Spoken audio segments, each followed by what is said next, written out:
Hi, it's John Kanellopoulos here in our office in Athens, Greece, the Laser Vision Ambulatory Surgery Center. Let's go and see a very interesting case. This is a young gentleman we've been seeing for about 8 months now.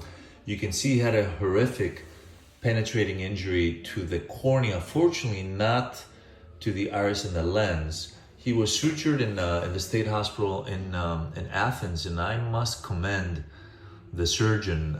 Impeccable work here. And I want to stay a little bit, we've talked about this before, on how the sutures are vertical to each given position of the actual cornea tear from the perforation. So these sutures may seem completely different in orientation than this one, but they're always vertical, and this is very well sutured. He's 9 months out. He had glue that came off. The glue stayed out for a very long amount of time. And obviously glue was utilized because there might have been a leak besides the fact that all these sutures were placed. And of course, vision recovery here is the big question and the reason we're discussing this. One of the problems currently is that the cornea where the sutures are is extremely flat. We're looking at numbers of 19.9, which I don't think I've ever seen before. Normal cornea curvature with Pentacam is 40 to 45, and we can see the anterior posterior elevation. And more helpful, this is a normal OCT with the OptoView device of the other eye, normal cornea, normal epithelium, normal cornea thickness.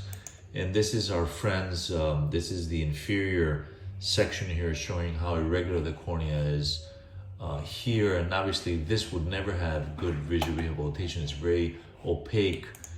We recommended he starts using dexamethasone 4 times a day and all sutures out. Of course, we will follow the treatment that his surgeon has and will proceed with.